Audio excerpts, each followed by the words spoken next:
Okay, so Assalamu alaikum everyone. My name is Shahad Hammad. I'm a fourth year medical student, and I am delighted today to be giving you the session on lower GI disorders, part 2. So before we begin, Ramadan Kareem, everyone. I hope you're having a very blessed month, despite having to study for this exam. But inshallah, it'll go easy, and you all are my du'as. So if you watched my pulmonary crash course, you might know that how I do these PALs is I'll go lecture by lecture. We're going to have a bunch of cases in between.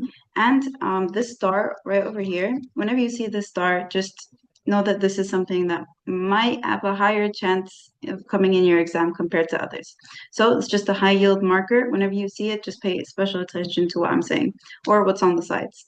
And we'll be having a few questions in between. I try to keep it as interactive as possible, despite it being a recorded session. So how I'm going to do this is I'll ask a question. I'll give a few seconds for you to answer in your own time, or you can pause the video, and then hopefully you'll benefit from, actively having to answer. So without further ado, we're going to be covering 6 lectures in total: diverticular diseases, intestinal tumors 1 and 2 from pathology, the appendix, mesenteric ischemia, bowel obstruction, but only the large bowel portion. I think in part 1, someone else will be covering the small bowel portion, and mucosal immunity. So let's get started. First, we're going to start with diverticular disease. Now, before we start going into the clinical presentation and everything else, we're just going to go over the definitions, because like something else in the GI tract, being the cholecystitis, all of those different diseases, there's kind of some discrepancy within the names of these diseases. So the first one is diverticulosis. This is only the sac-like protrusion through the muscularis propria. So what this means is that this is only a structural issue. There's no inflammation. The inflammation comes with diverticulitis. This is where we have the inflammation of the diverticulum, and this can be complicated or uncomplicated. And one final type is SUDD, or symptomatic uncomplicated diverticular disease, where we have recurrent abdominal pain and bloating with the diverticulosis, but without macroscopic inflammation. Now, it might seem a bit confusing, the last one for now, but we'll get back to it in a second. So one more time, diverticulosis is only the protrusion through the bowel wall. Diverticulitis is the protrusion plus inflammation. Okay, now what is this protrusion? Let's take a look. We have 2 different types that you'll have to know, and know these very well: a true diverticula and a false diverticula. I can think of this is the true diverticula will take everything along with it. Every single layer in the colon will go through in the true diverticula. So our definition here is a sac-like outpouching of the gastrointestinal tract containing all anatomical layers. This includes the mucosa, submucosa, muscularis, and serosa. As you can see here, we're involving the full thickness of the bowel. A false diverticula is only the inner mucosa and the submucosa. So how this happens is if we have all 4 of our layers here, these 2 layers on the outside will not be involved. The ones on the inner portion will actually go through this and interrupt the outer layers. And you can see that over here on the diagram. You can see that the inner 2 layers, the mucosa and the submucosa, are going through the muscularis and serosa. You can see that they're being interrupted at these points over here. So with that in mind, one more time, a true diverticulum is one that involves all 4 layers of the colon, while the false diverticula only involves the inner, and it goes through the outer wall. Okay, now if we look at diverticular disease as a whole, we just want to know a few small things, quite low yield, but just to orient yourself. The prevalence will increase with age, first of all. It's most likely you'll see it in adults or elderly above 60 years old. However, there is a rising incidence in younger patients. For the sake of your exam, just remember that it's in older patients. Another thing is that the location can differ based on the ethnicity of the patient. So in the Western populations, we have mostly left-sided, which is the sigmoid and descending. And in Asian patterns, we most likely have right-sided. Okay, so this is just something to keep in mind. Remember, if you see an old patient and you're seeing that they're having abdominal pain, and we'll see the presentation in a bit, you typically will want to put diverticular diseases in your differentials. Okay, a bit low yield, but we'll go over it for the sake of going over it. Now, risk factors. Something about these exams and all your future exams is always know your risk factors, because an SAQ could come at any time. SAQ about name 5 different risk factors for this disease, or name risk factors for this age group or this age group. Whatever it is, always memorize your risk factors. So what we said earlier, a diverticular disease is an outpouching of the colon wall. But how this happens is we have the wall here, and because of certain pressures, we're going to have the pushing of the mucosal wall, and we're going to have an outpouching like this, as simple as that. Now, with that in mind, you want to think of what could actually cause this outpouching, because it could happen due to increased luminal pressure, it could happen due to weakening of the wall, and it could happen to anything at all, okay? So when you're thinking about the causes, think about the pathology of the disease itself. So with diverticular diseases, like we said, it can happen because of intraluminal pressure. So when you think of increased intraluminal pressure, you're thinking about constipation or things backing up in the bowel. And that's where the first one comes in, low dietary fiber. When we have low fiber, we have increased transit time, meaning the contents of the bowel are not moving along. They're staying within the wall, the lumen. And because of this, we have elevated segmental pressure, meaning every time the colon is doing its peristalsis to move things along, there's increased pressure. And because of this increased pressure, it's going to push against the wall and cause the wall to basically pouch outwards. Another thing is high red meat intake. Now, if we have the wall of our colon, if we think about what could weaken this wall, it would be inflammation, because increased inflammation is going to decrease the stability of the wall. And because of this, we're going to have this compounded with the increased pressure is going to create the pouch. So another thing to memorize is we have high red meat intake, any kind of sheep, goats, cows, milk, whatever. Not milk, meat, sorry. All of this will cause an inflammatory effect and will contribute to diverticular disease. Another thing, obesity, always a risk factor for something out there. Physical inactivity, if you connect this with the constipation, then you know that having increased physical activity will actually increase your bowel movements and prevent constipation. So on the opposite end, if we have physical inactivity, that's going to cause increased transit time, we're going to have harder stool, and that can cause a risk for diverticular disease. And finally, smoking. Smoking by a myriad of different pathologies or physiologies or whatever, it will cause a higher risk for perforation, meaning a rupture of the diverticula. Okay, that's for the first set of risk factors. On the other side, we have different drugs that can cause this diverticular disease. First and most common, remember this, are NSAIDs and aspirin. So NSAIDs and aspirin, they are the most common trigger because they can cause, first of all, they decrease prostaglandins, and this will cause the weakening of the bowel wall, and we're going to have an increase in the diverticular disease rate. Next, we have corticosteroids. These will they're more in the way that they hide the peritonitis, because they can, and because of this, if they decrease the symptomatic peritonitis, they can increase septic complications. And finally, we have opioids. Opioids can cause constipation, and for the same reason as low dietary fibers, it can cause an increased risk for diverticular disease.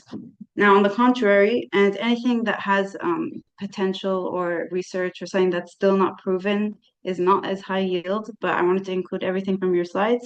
Statins were actually thought to have a protective role in reducing inflammation and protecting it against diverticular disease. Again, this is just something that's being researched. It's not confirmed, so you can forget about it. What you do need to remember, and here's the start, is we have our risk factors: low dietary fiber because of increased risk of constipation, which increases the pressure. We have high red meat intake, which is pro-inflammatory, obesity, physical activity, together, both of them, and smoking. For drugs, NSAIDs and aspirin, the decreased prostaglandins, corticosteroids, and opioids. Okay? Now, here's another line of risk factors, not as important, but it was in your slides. So just to quickly go over them, there's a genetic risk associated with COL3A1, which is responsible for type 3 collagen, not as important. Elastosis, if we have kind of more elastin in the T. and coli, which are the they're basically tissue which runs along the colon and it ends in the appendix, and we're going to get to that when we get to the appendix lecture. But when there's a lot of this, it can cause shortening, and this will cause the colon to kind of shrink on itself. And because of this, it's weakening the wall. There's increased transit time, and it will predispose to diverticular disease. And finally, matrix metalloprotease, all of this stuff leads to decreased or weakened connective tissue. And when we have weakened connective tissue, it's just going to predispose a patient to any kind of, wall disorder, meaning we have an increased risk for diverticulitis or diverticulosis as well. Again, this one is not as important. Focus on these risk factors here and be able to recognize it if it comes in an exam, like this patient has low dietary fiber, this patient has constipation, they're taking corticosteroids for whatever reason. Be able to recognize the risk factors in a case scenario, okay? Now, another thing is that when we have a diverticular disease, there can be physiological changes as well. And because of this, we're going to see different kinds of manifestations. Again, this is kind of low yield. This doctor likes to keep a lot of different things in your lecture, but I wanted to keep them in because I didn't want to miss anything out just in case. So two things that I want you to know is the microbiome axis and neuromuscular alterations. These can also contribute to diverticular diseases. So when we have microbial dysbiosis, this means that there's a disruption in the microbial axis of the gut. As you guys know, there's a lot of bacteria in our gut, which keeps a healthy environment. When this gets messed up, then we have an increased risk for inflammation, and this inflammation will lead to diverticulosis, or diverticulitis. See, it's kind of easy to mess up the wording. But again, because of this dysbiosis, we're going to have an increase in inflammation, and because of this inflammation, we might have diverticulitis. We also have the enteric nervous system. We have reduction in the number of neurons in the mesenteric plexus for whatever neurological reason. We have the interstitial cells of Cajal here. These are responsible for transit. So if we have depletion of these cells due to whatever reason, we have this motility. And again, this motility and this backing up of contents of the bowel will cause the outpouching because of the increased pressure. And we have glial loss. These will compromise the intestinal barrier. And if we don't have our regular barrier, this can weaken the wall and again, lead to diverticular disease. Again, a lot of this stuff is common sense. If anything, it might come in an MCQ, but you should just know that if the bacteria of the GI is being compromised, then we have an increased risk for infection and inflammation.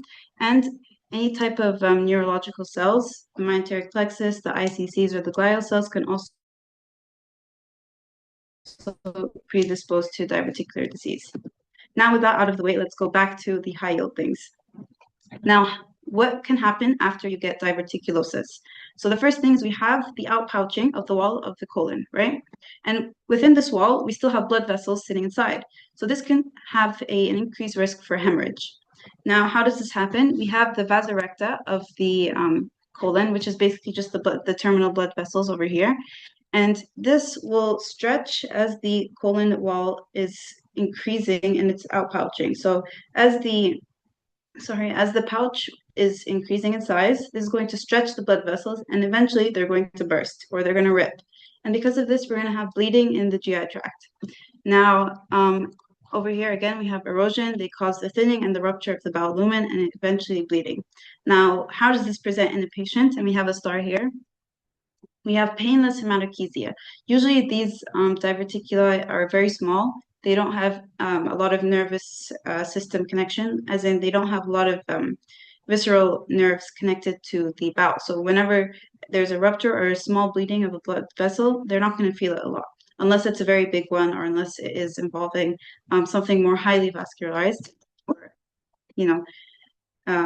involving the nervous system. So all of that, just remember that usually it's a painless hematochezia. Hematochezia means blood in the stool. It is self-limiting, meaning usually there will be healing of the blood vessels on its own, and there's usually no abdominal tenderness on physical examination. So basically this patient is going to come in, they're going to complain of no abdominal pain, but they're going to notice blood in their stool.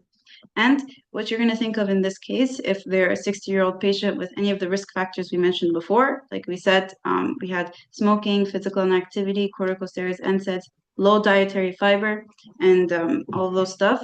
If you see all of that stuff, painless hematochezia, then think of diverticular hemorrhage. Now, another low yield fact here, just know that we have a tension and pressure equation. So the pressure is equal to tension over the radius. If the radius decreases, the pressure increases, and it can lead to an increased risk. That's it. Just because they're inversely proportional over here, pressure and the radius. Just remember that if the radius decreases because of whatever reason we discussed before, the pressure will increase. That's it. Not that important. Laplace's law. Just keep that in mind. Now, diagnosis. How do we diagnose a condition like this if we're suspecting a diverticular disease or diverticulosis or a hemorrhage? So the first thing that you want to do is a colonoscopy. And this is very important, okay? Colonoscopy is going to be the first line for a majority of these diseases that we're going to see because we need to see and visualize the inside of the colon. So just something to know beforehand, you need to purge the colon, and you'll have studied this drug in pharma probably, polyethylene glycol, which is an osmotic laxative, and it's going to just vacuum everything out of the colon. And we do this before we do a colonoscopy so that we can visualize everything in the colon and nothing is blocking our view. Another thing is we can do a CT angiography, and this is also very important. We'll discuss it more in a bit. And it's good for localizing the area of insults before we do anything later on. And finally, we have an angiography. This is less commonly used, and it's usually used if the previous interventions failed. So once again, remember that the first line will be an urgent colonoscopy, first of all, because we also want to rule out any cancers. And next, we can do a CT angiography. Now, although colonoscopy is the first line, we usually do a CT angiography just to further support this investigation. Now, another thing that your doctor has added is the shock index. And this is fairly simple as well. When you have bleeding in a patient, what do you expect? We expect hypotension because the blood within the blood vessels is going to basically push against the vessel walls and maintain a good blood pressure. However, when you have bleeding, we have lower volume of blood, so we could have hypotension. And hypotension can lead to hypovolemic shock. So to monitor this and go for early prevention, we want to do something called the shock index. And what this is we're calculating how likely the patient is going to have shock. How do we do this? We just divide the heart rate by the systolic blood pressure. If the blood pressure is decreased, the shock index will increase because they're inversely proportional over here. So if we have our shock index less than 1, that means the patient is stable. We can just do a colonoscopy after we give our PEG. However, if the shock index is greater than 1, then the patient is unstable. Then we go for a CT angiography or catheter angiography to see and visualize where this insult is. So one more time, the shock index is just to measure the likelihood of shock if the patient is stable or unstable, and is mainly reliant on the blood pressure because if we have bleeding, the blood pressure will drop and the patient is at risk for hypovolemic shock. SI less than 1 is stable, we go for a colonoscopy. SI greater than 1 is unstable, and you go for a CT angiography or catheter angiography. And we just put this image here. Your doctor included it with little to no context, but just to show you, we have our bleeding over here, and this is a colonoscopy, so we can visualize what's happening inside the colon. Okay? Now, how do you manage the bleeding? We can do a few things. First thing is an endoscopic clipping. This is basically, we have a device and we're going to put it against the wall and we're going to basically suction the wall back up into the device and then we're going to close it off so that we can stop the bleeding. So here it's a mechanical compression of the vessel. Then we also have band ligation. It's kind of the same thing except we're tying it up and we're leaving a band, okay? And we have OTSC, which is over the scope clips. This is just a more advanced kind of clipping method for refractory or recurrent bleeds, okay? So the endoscopic clipping, this image over here, you can see that they're going in with this device, basically suctioning up the part that's bleeding and leaving a clip behind so that it stays closed. This one is the band ligation. You're putting a device again here, and they're going to tie it up with a band where the bleeding is so that it's cutting off the blood from entering the colon anymore. Okay, keep this in mind. These are just the management for hemorrhage. Okay, back to what we mentioned earlier. So earlier we went through diverticulosis, diverticulitis, and SUDD. So we're just going to revisit the SUDD one more time. This is, again, symptomatic, uncomplicated diverticular disease. Now, what about this is it's typically going to present as a case of IBS. So how does IBS present? We usually have lower quadrant pain and bloating, but it has low-grade inflammation. Because IBS is inflammatory bowel disease, we're going to expect inflammation, but in SUDD, there's little to no inflammation. We have usually a biomarker. Usually these biomarkers aren't as important because they don't show much, but just for the sake of completion, we have FC, which can be kind of mildly elevated in SUDD. And how do we manage this? First, we go for conservative management, which is you increase the fiber intake. You can give two types of drugs, rifaximin and mesalamine, and these will just reduce symptoms and reduce inflammation, okay? The most important thing you need to know from here is that this will have the same presentation as IBS. However, there's going to be no inflammation, okay? Next, we have SCAD, or segmental colitis associated with diverticulosis. It's a mouthful. But to put it simply, if we want to differentiate this from SUDD, just know that this one mimics IBD, inflammatory bowel disease, rather than IBS. Now, this is inflammation of the sigmoid interdiverticular mucosa. It spares the rectum and the proximal colon, and it mimics IBD, but is strictly limited to the diverticular segment. So if we have a patient presenting with inflammatory bowel disease, you're going to expect it either to be Crohn's or ulcerative colitis, either from the rectum and upwards and back for ulcerative colitis, or in segmental parts for Crohn's. However, in SCAD, we're only going to have the inflammation limited to the diverticular segment. So the outpouching is the only part that we're going to see this disease. And that's how basically you want to compare it to IBD and SUDD, okay? Again, SUDD is IBS mimicking, but no inflammation. SCAD is IBD mimicking, only in the diverticular segment. For the treatment, it responds well to mesalamine. I won't go too much into the drugs. You can focus on that in your pharmacology. And you can give probiotics to better the health of the GI bacteria. Okay? Now, I'm going to give you a case. You guys tell me what's next, okay? We have a 62-year-old man presenting with 2 days of left lower quadrant abdominal pain. He has a low-grade fever, and he reports constipation and nausea. On examination, he has localized tenderness in the left lower quadrant without rebound or guarding. Laboratory studies show leukocytosis, and a CT scan of the abdomen shows sigmoid colon wall thickening and surrounding fat stranding. What do you guys think this is? I'll give you 3 seconds. If you said acute diverticulitis, that would be right. So we kind of already went through diverticulitis as we were discussing things before, but just to wrap it all up in a little box. So what happens in diverticulitis? First, the patient will be predisposed to the risk factors, and then this will lead to diverticulosis, which is the outpouching without inflammation. What's going to happen after this? We're going to have inflammation of the segment of outpouching, and this is going to present with different sorts of symptoms. So one more time, we have macroscopic inflammation.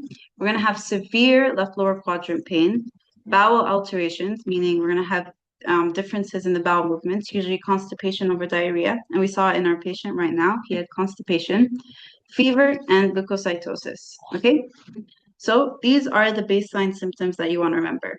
There are kind of red flag symptoms that you want to be aware of, meaning the diverticulitis has progressed to a complicated case. This can be rigidity, meaning the patient doesn't want to move. If you move him just a bit, he's going to like yell in agony. This can suggest perforation. There can be pneumaturia.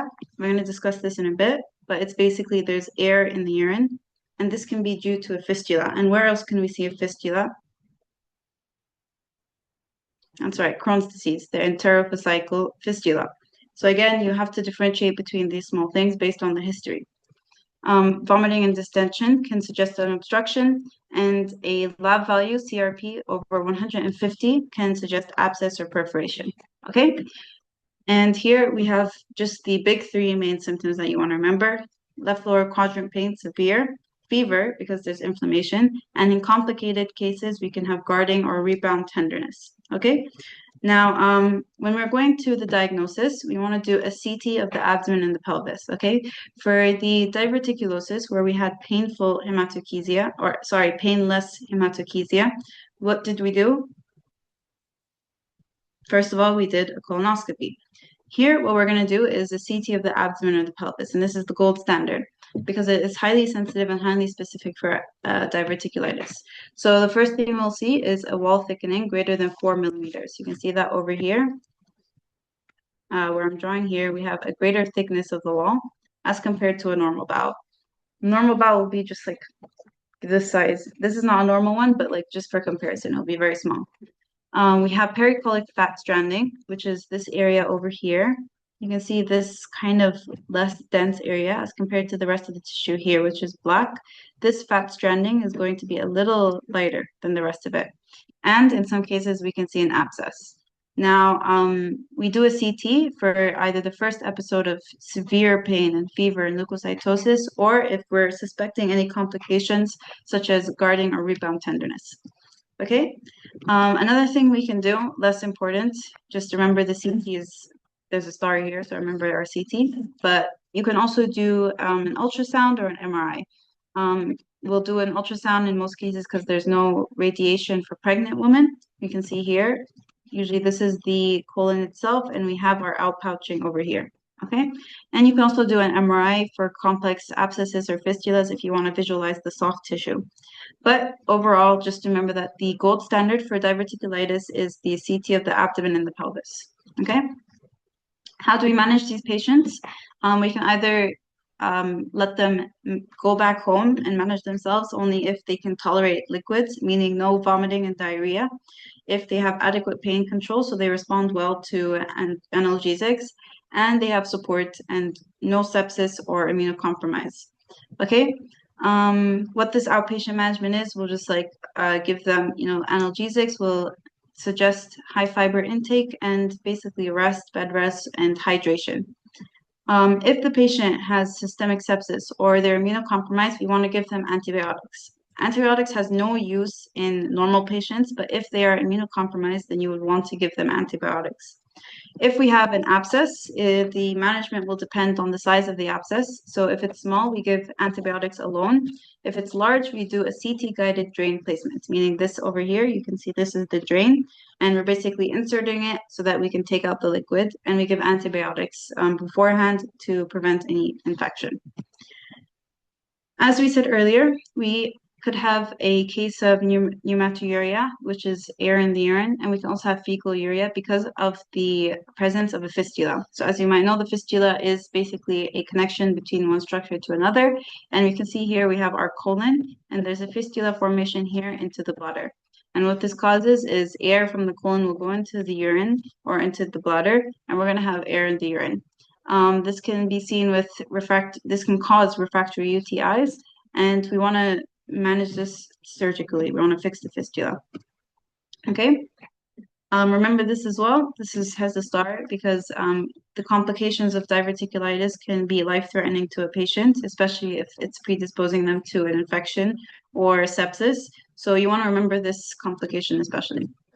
Now, usually we can also have emergency surgeries if we have cases of complicated diverticulitis.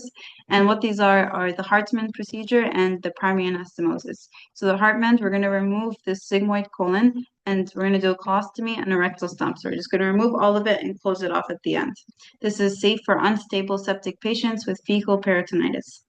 For anastomosis, we do a resection, so we remove everything that we mentioned before, and we join it with or without the ileostomy. And this is for more stable patients. This is a bit less important or high yield, but you can keep it in mind if you want.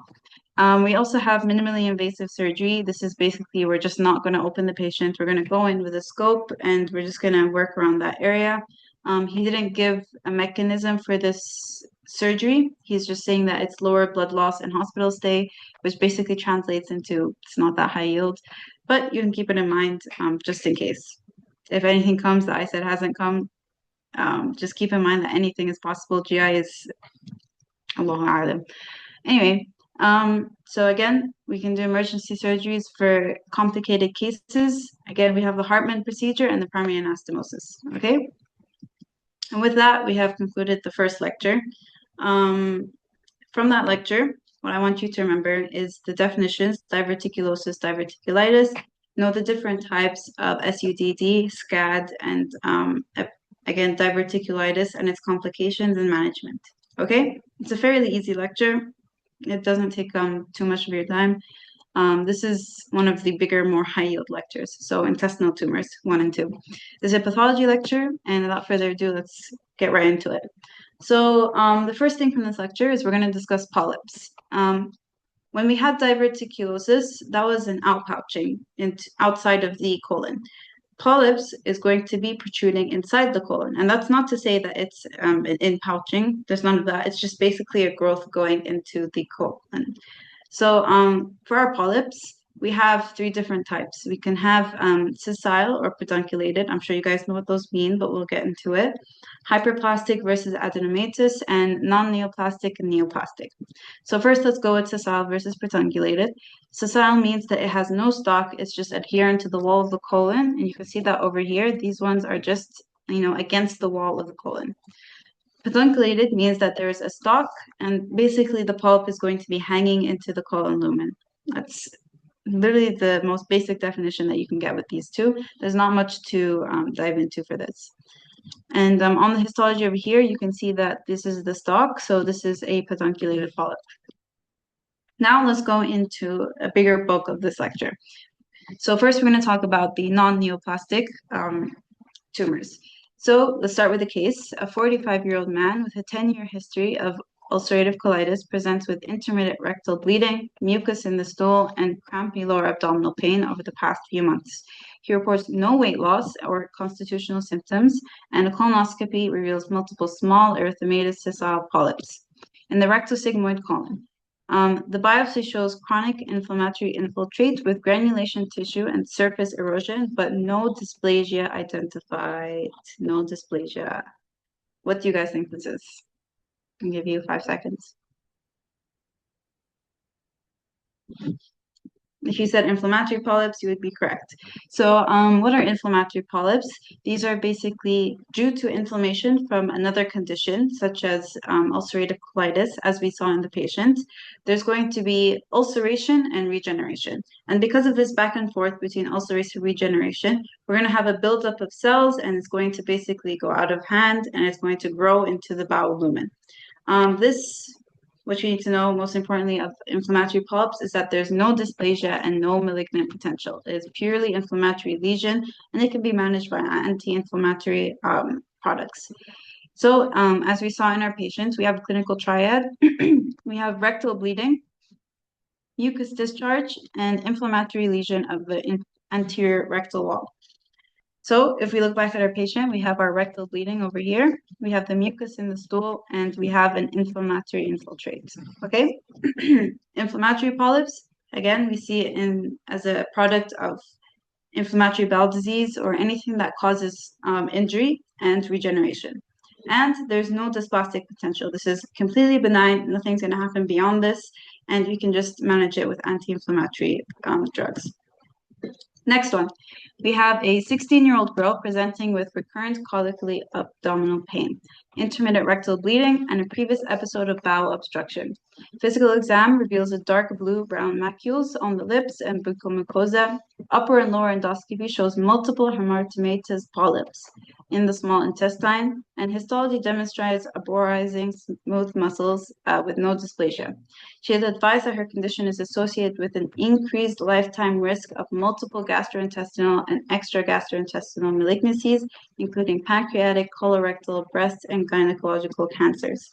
Now, I wish the STEM questions had this much detail, but this is textbook definition of our diagnosis. So I'll give you 5 seconds.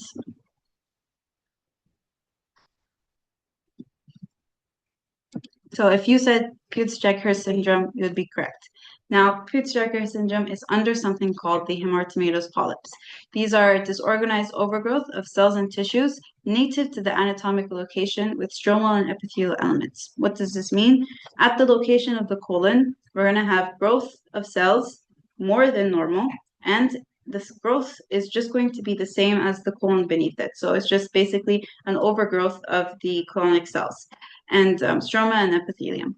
As we can see on this image here, we have just the histology, the tree branching pattern caused by the smooth muscle overgrowth, and we have glands in the mucosa. All of this is growing beyond the colon, so usually it'll just be flat here and here. And this overgrowth is what we call a hematomatous polyp. How does this differ from an inflammatory polyp? The inflammatory polyp was purely just inflammation secondary to injury and regeneration. Here we have disorganized overgrowth of cells. So it's not a product of any type of inflammatory disease, okay? Now we can classify this into sporadic versus heritable. Sporadic meaning it just happens on its own with nothing else. Heritable syndromes, we have two different types. There should be two, sorry. We have the Peutz-Jeghers syndrome and juvenile polyps. As we saw in our case below, or before, we have the Peutz-Jeghers syndrome. What is this? We have multiple hematomatous polyps and mucocutaneous hyperpigmentation. This is what's going to differentiate it from juvenile polyps. As you saw in this patient over here, we have dark blue-brown macules on the lips and the buccal mucosa. This is basically what gives away Peutz-Jeghers syndrome. As you can see in this patient over here, we have our discoloration on the lips, and the patient is at an increased risk for several malignancies. Colon, pancreas, breast, lung, ovaries, uterus, everything. Anything you can think of, they are at increased risk for all of these malignancies. And what we have are our autosomal dominant pattern of inheritance. And when we see any of these genes, you guys have to really focus on these because Dr. Hammad really loves these. So we have an LKB1 loss of function gene mutation. If we look at the histology over here, we have an arborizing network with smooth muscles, lamina propria glands, and epithelium. Just memorize the picture itself. That's basically what he wants from you. And if not that, then he's just going to bring the presentation and the genes. So once again, Peutz-Jeghers syndrome, we have hematomatous polyps and mucocutaneous hyperpigmentation. This is the most important part for this disease. Okay. Next, we have juvenile polyps. Now, what differentiates this from Peutz-Jeghers? Basically, we have a lot of polyps, but no mucopigmentation. This is more common than Peutz-Jeghers, and it occurs in children less than 10 years old. If you remember our patient from before, she was 16. These ones usually happen in children less than 10. We have, usually it's in the rectum with rectal bleeding, and it's either sporadic or syndromic. And if it's syndromic, we call it the juvenile polyposis syndrome. This can be up to 100 polyps in the colon. Dysplasia can occur in SIR, and there is an increase for cancer, but it's less than the Peutz-Jeghers syndrome, wherein we only have an increased risk in GI and pancreatic cancer, rather than including the breast, the testes, and all of that. So if you look here, we have dilated glands filled with mucin and inflammatory debris. You can see all of that over here. Meanwhile, compared to the Peutz-Jeghers syndrome, we have a lot of different cells, a lot of things going on here. And you can just basically differentiate these two by both the genes involved and by the mucocutaneous hyperpigmentation. But they're both under hematomatous polyps. Now, if you want to diagnose juvenile polyposis syndrome, which is the heritable disease, we have 3 different conditions that if the patient fills them, then they can be diagnosed with the disease. So we have more than 5 polyps in the colorectum. We have juvenile polyps occurring outside the colon, and any number of juvenile polyps plus a family history of juvenile polyposis. Basically, any of these conditions filled, you can diagnose the patient. Again, this is an autosomal disease, autosomal dominant disease, with the genes SMAD4 and BMPPR18. Memorize these like your name, okay? Now we're going to move on to something called a hyperplastic polyp. And the only kind of importance or relevance of this is in its differentiation with a sessile serrated adenoma, which we'll get to in a bit. So a hyperplastic polyp basically occurs at older age, 60 to 70, and they're typically found in the left colon, and they have no malignant potential. They're just hyperplasia of the cells, and you can see here that they have a serrated surface architecture.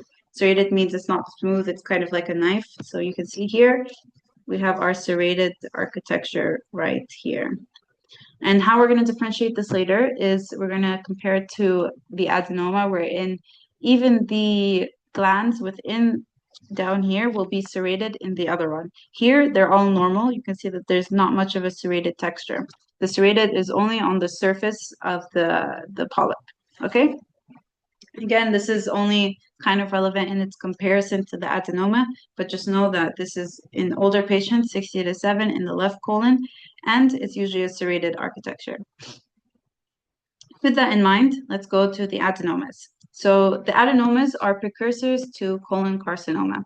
These are dysplastic epithelium, and they can be pedunculated or sessile. So all of these have malignant potential, but not all of them will go into malignancy.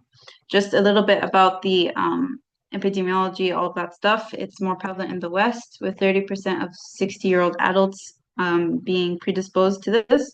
And risk factors include Western diet, older age, smoking, obesity, and family history, the regular type of risk factors.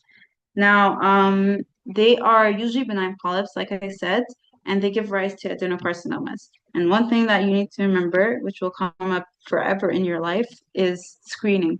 You have to screen all patients above 50 years old in the US for adenocarcinoma. And this is to prevent late stage diagnosis so that it can be treated early on.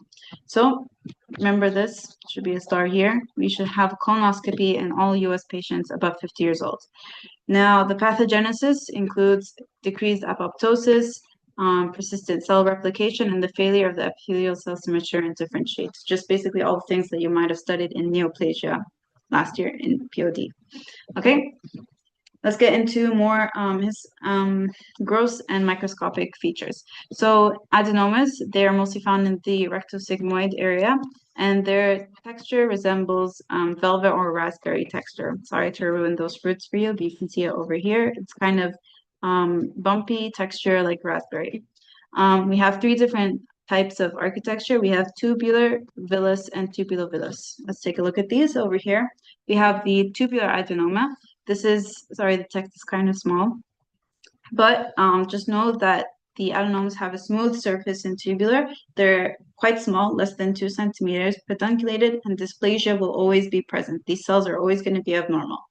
In the villus type, usually also found in the rectosigmoid, they're larger, greater than 2 centimeters.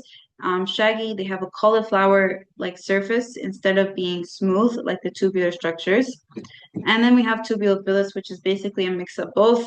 If we have tubular structures, 25 to 75% of it will also be villus, and that's when we can call it tubulovillus. So just to summarize that absolute word dump, tubular will have a smooth surface and it's small, and dysplasia will always be present. Villus will have a cauliflower texture and it's much bigger, so greater than 2 centimeters, and tubulovillus is a mix of both. Okay? Now we want to revisit the hyperplastic polyp that we saw before. This is where it comes back again. We want to differentiate it from a sessile serrated adenoma.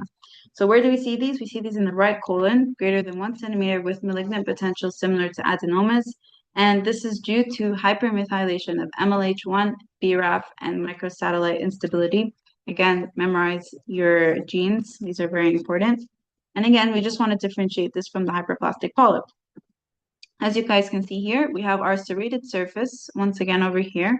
But if we look down into the glands, there's also a serrated surface within the glands as well, as you can see here, okay?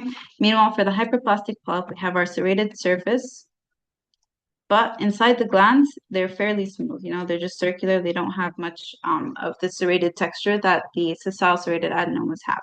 Okay, so just memorize these pictures, know how to differentiate the two of them, and memorize your genes all the time. Okay, now we're going to go into familial syndromes. Sorry, this is a lot, but if you just be able to kind of summarize all of these into smaller points, then it's going to be very easy to recognize in the exam. So we have familial adenomatous polyps, or FAP. This is an autosomal dominant condition, and it's usually presenting in teenage years. And we have mutations in the APC gene. This is very, very, very, very, very super important, okay? This is a tumor suppressor gene, meaning if we have a mutation, there's no more suppression, and it's on the long arm of chromosome 5q. Now, at least you can memorize this 100 and 100. So 100 polyps are required for diagnosis, and 100% of these patients will develop adenocarcinoma. So you have no choice. You have to do a prophylactic pancolectomy, meaning before anything happens, you have to remove the entire colon to prevent this patient from progressing into adenocarcinoma. Now, if you look here, surely if anyone wants to take the time to count these, they're going to be all up to 100 polyps. And this is when we can diagnose FAP. And see here, we also have our outgrowths on the histology slide as well. So once again, just remember that FAP is an autosomal dominant condition. It starts with the APC gene, and 100% of them will progress into an adenocarcinoma, for which you need to do a pancolectomy. Now we have two different subtypes of FAP, and we're going to go through them right now. So we have two cases. First, a 22-year-old man with a family history of early colorectal cancer. He has hundreds of adenomatous colonic polyps, so that means he's confirmed for FAP. However, examination reveals mandibular osteomas and multiple epidermoid cysts, and imaging shows intra-abdominal desmoid tumor. Think about that. On the other hand, we have a 19-year-old man with a family history of colorectal cancer. He has multiple adenomatous colonic polyps. Let's say this is about 100. And he also presents with new onset seizures and headaches, and imaging reveals a cerebellar mass. So take a second to think about these two diagnoses. I'll give you.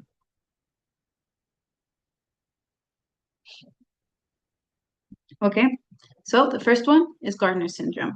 What is this? FAP plus osteomas. If you see osteomas, immediately think of Gardner syndrome. We have a few other things like epidermal cysts, desmoid and thyroid tumors, and dental abnormalities. But remember, mostly we have FAP and osteomas of the mandible, skull, and long bones. For the patient who had seizures, this is Turcot syndrome. So again, we have FAP and we have malignant CNS tumors. As you can remember here, the patient had a cerebellar mass with seizures and headaches. So this is Turcot syndrome. For Gardner syndrome, he has his polyps and a mandibular osteoma and epidermoid cyst. So remember or memorize these extra features that you can find in these specific syndromes. And this is important, so keep it in mind. Another case, we have a 38-year-old man with a family history of early onset colorectal cancer and iron deficiency anemia. Colonoscopy reveals a right-sided colon cancer with few or no polyps. Several relatives have had endometrial and ovarian cancers. What do you guys think? It's kind of in the case. This is hereditary non-polyposis colorectal cancer, or HNPCC, or Lynch syndrome. A lot of different names. This is basically an autosomal dominant condition. Again, it is a cancer, but what differentiates this is you want to remember the associated cancers, okay? We have a kind of mnemonic here, the CEO of gastric cancer, meaning the associated cancers with Lynch syndrome, which is C for colorectal, E for endometrial, and O for ovarian cancer, and then gastric cancer is gastric cancer, okay? This is something that you can differentiate based on the age. So if we have an adenocarcinoma, a colorectal cancer, usually it'll present in an older age. But for Lynch syndrome, it's usually in ages less than 50, and they are often located in the right colon. Okay, so remember the CEO of gastric carcinoma and the age. A lot of genes are involved, mainly the MSH2 and MLH1 genes.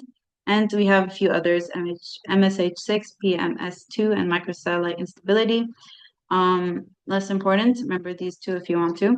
And the patients will inherit one mutated DNA repeat gene and one normal allele. Okay?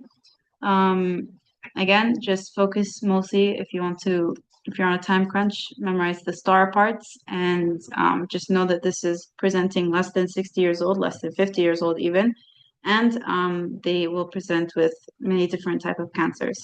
Okay?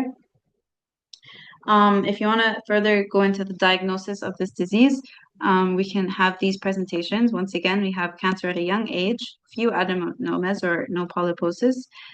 They're in the splenic flexure, and they have a lot of different cancers along with it. Again, the CEO of the cancer.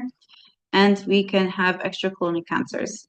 Another kind of And note is the Muratore syndrome, which is Lynn syndrome plus skin involvement. So we're going to have sebaceous adenomas and carcinomas. Just remember this part. Don't go too deep into this disease. Just know that it's Lynch plus skin disorders. Okay. If we look at the histology here, we have signet cells. We can have solid medullary histology and intratumor lymphocytes. So we have infiltration of the lymphocytes. We have the nuclei, which may be dysplastic. And again, we're going to see this in younger patients. Okay.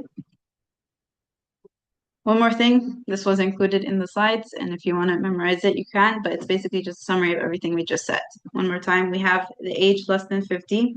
We have more than one colorectal cancer, high microsatellite instability, first degree relative with colorectal carcinoma or others, and they can either have one first degree relative or two relatives, regardless of age. You can memorize this if you want. Only one criteria needs to be met, but focus more on the presentation and the genes involved and the different types, okay? Now, let's move on from this and move on to our next case. So we have a 62-year-old man presenting with unintentional weight loss, iron deficiency anemia, and progressive fatigue. Colonoscopy reveals an ulcerated constricting mass in the sigmoid colon, and biopsy shows malignant glands infiltrating the submucosa. What do you guys think? If you said adenocarcinoma, you would be right. Now we have reached the final stage of the things that we have discussed before. So let's just go through an overview. An adenocarcinoma is a basically cancer of the colon. There can be different types for cancer. There's an adenocarcinoma and carcinoid tumor. They have the same number of incidents. It is basically the most common cause of GI cancer, and it is the leading cause of cancer death in the US. Or the second leading, sorry. The age incidence, as the age increases, we have an increased incidence of adenocarcinoma, which again, we need to have a colonoscopy for all US adults at 50 years old. And it's more common in developed countries, aka the US and Canada, and much, much less in other countries like India and Africa. If we look at the risk factors, once again, always memorize your risk factors. We have age greater than 50, a prior colorectal cancer, inflammatory bowel disease, genetics, diet, physical activity and obesity. Sorry, this should be inactivity, and cigarette smoking and alcohol. All of these will predispose a patient to adenocarcinoma. Meanwhile, aspirin and NSAIDs have a potential protective effect. Again, this is debatable, so not as important.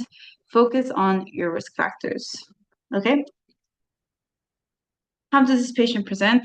Keyword of the day is occult fecal blood. This is the most common presentation for adenocarcinoma. Occult means you can't see it. It's going to be kind of hidden.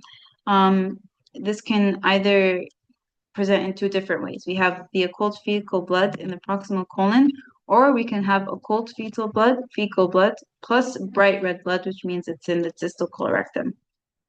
Okay. We can also have right-sided colon cancer or left-sided colon cancer. This will present in two different ways. So usually the right-sided colon cancer will be polypoid or exophytic masses and present with iron deficiency anemia. We saw that in our patient before. We can see here iron deficiency anemia. So we're going to think of which side? The right side. Meanwhile, for left-sided colon cancer, we usually have annular lesions. So instead of it being a protruding mass into the colon, it's kind of, if this is the colon, it's going to go like that. Okay, so this is the colon. Annular lesion means we're going to have basically this entire part is the cancer, and it's going to constrict on the colon. Okay, this will cause, of course, obstructive symptoms because it's narrowing the diameter. And we can have cramping and lower quadrant discomfort, okay? If we look at this one over here, we have our mass, so this would most likely be a left-sided lesion, and we can see over here is our mass. Over here we have the annular lesion, so once again, this ideally over here would be the entire extent of the colon, but because of this cancer, we have a narrowing, and this is what's left of the lumen, and it can cause obstructive symptoms. Now, very, very extremely important is the molecular pathogenesis, or how this comes about. In the slides, this is like 1,000,003 words. All you need to know is in this diagram over here. So we have two different ways that you can progress to adenocarcinoma. We have the chromosomal instability pathway, which is much more common, or the microsatellite instability pathway, okay? What happens for the chromosomal instability pathway is we have a loss of APC. Remember, we said earlier that this is the first step. And because of this, we have an increase in beta-catenin. What happens when we have an increase in beta-catenin? We have increased proliferation. So we start having a hyperproliferative epithelium. That's step one, loss of APC.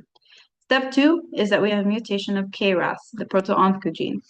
This will cause the formation of a polyp, okay? Step two. We have our adenoma here. What happens next? An adenoma is benign. We haven't had any cancer yet. What happens is the TP53 mutation. This is what causes the shift from adenoma to carcinoma, number 3. This will increase the risk of carcinogenesis. And at this point, once we have the TP53 mutation, we have progressed into a carcinoma, and it requires all the interventions related to a carcinoma. Okay, so one more time, we just have a mutation of APC, then a mutation of KRAS to produce the polyp or adenoma, and then we have a mutation of P53 to produce the carcinoma. Okay, these 3 steps are the most simplified processes of the pathogenesis.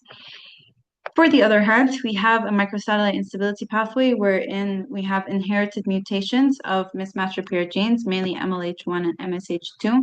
This will cause the loss of function of that second allele. Remember, we said before in one of these other diseases where Lynch syndrome, we have 1 mutated DNA repair gene and 1 normal allele. When we have this microsatellite instability, we're losing that second allele, okay? Because of this, we'll have a sessile serrated adenoma, and the accumulation of these mutations will cause proliferation and increased cell survival, which will go into a carcinoma. So know that the chromosomal instability pathway is for the FAP and sporadic cases. Meanwhile, the microsatellite instability, as we said, we have 1 normal allele and 1 mutated allele. The microsatellite instability will mutate that second allele and give rise to Lynch syndrome, okay? Once again, this picture is all you really need to know about the pathogenesis, but just to go over it one more time in form of words, as the doctor put it in his slides.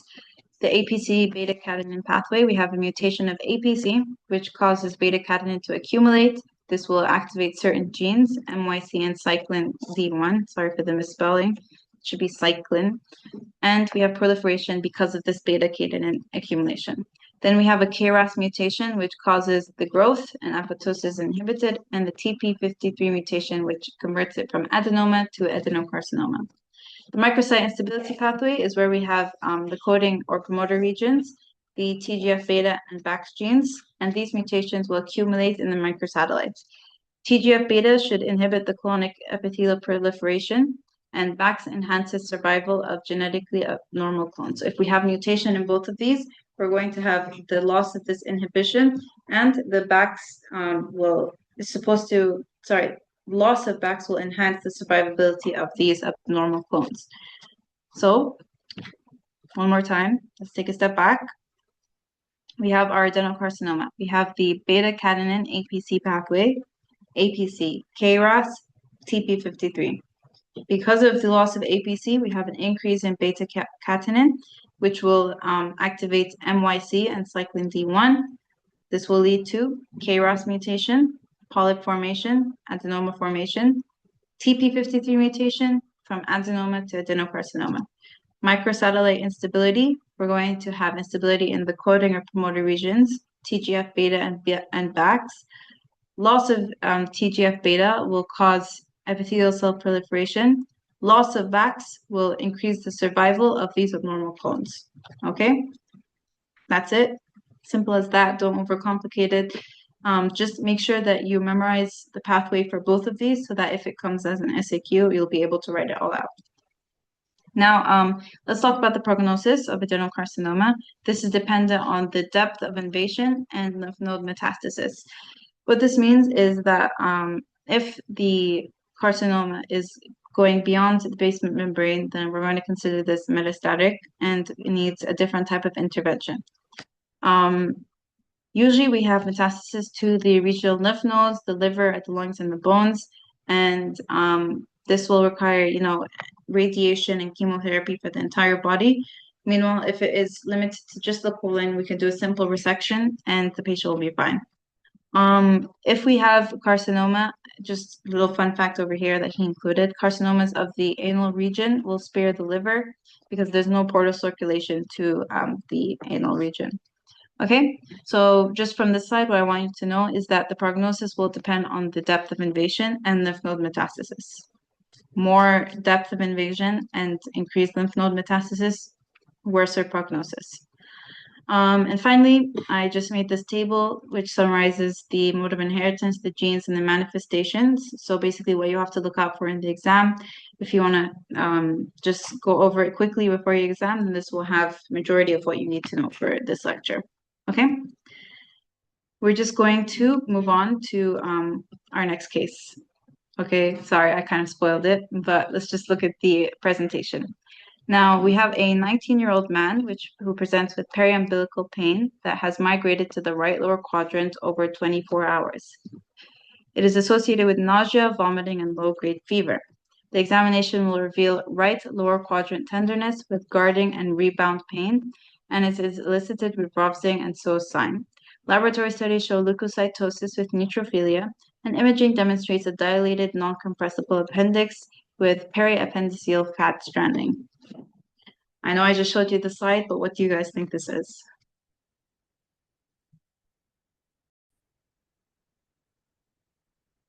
Now, if you said appendix or anything related to appendicitis, then you would be correct. Now, let's get into our third lecture of this session.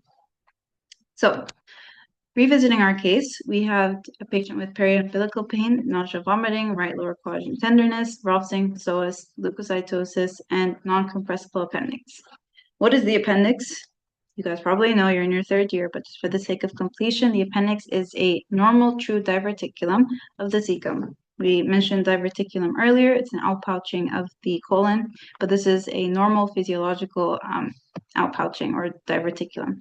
And it's found at the end of the Taenia coli. We mentioned this earlier. The Taenia coli are basically those strands within or along the colon, and they all converge to one point of the appendix. And the appendix is prone to acute and chronic inflammation. That's all you need to know for the definition of appendix. Appendicitis, I just summarized the epidemiology and embryology into one slide because it's not as important, but just for the sake of completion, it is the most common cause of acute abdominal requiring surgery globally. The peak age is from 10 to 30 years, and we're going to discuss the reasons for the younger age group and the elder age group. It's common in the West, and we have three types: uncomplicated, gangrenous, and perforated, which has the highest mortality. In the embryology, in the 8th week of development, the appendix appears as a diverticulum of the cecal apex, meaning the ending of the cecum. It follows the midgut rotation to the right lower quadrant, and it's an early hematopoietic organ. Later on, it transitions to a secondary lymphoid tissue, and we'll also discuss this in our immunology lecture. In newborns or neonates, it is funnel-shaped and making primary obstruction from something else rare. However, diagnosis becomes extremely challenging. Let's move on. For the blood supply, we have the appendicular artery, which is a branch of the ileocholic artery, and this travels within the mesoappendix. This is defined as a terminal end artery, meaning there's barely any collateral flow, so there's a high risk of gangrene followed venous inclusion. So we have the ileocholic artery over here, and this will come down as the appendicular artery within the mesoappendix. Again, this is a terminal end artery, so any type of occlusion here will immediately back up and cause very intense injury. And if you just look over here on this image, we have the Taenia coli. Usually there's around the sides and the back as well.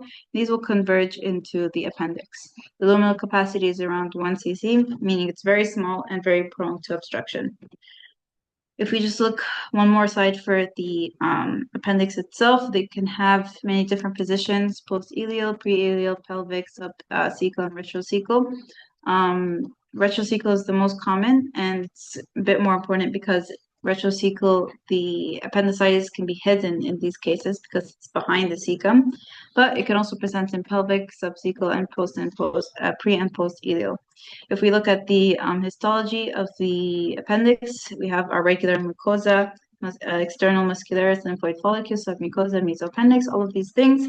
The most important one is the lymphoid follicles. As we'll see in a bit, this is going to contribute to one of the pathologies for appendicitis. So these circles over here, this one here, all within the mucosa, these are going to predispose patients to appendicitis, mostly younger patients. The amount of lymphoid follicles is inversely related to age, meaning that the reason for appendicitis owing to lymphoid follicles is more common in children because they will have more lymphoid follicles. Now, if we look at the cascade of delay or decay, this is the most important pathology that you will need to know from this entire session, okay? This cascade of events is extremely important, and if you memorize this, you can understand everything related to the appendix.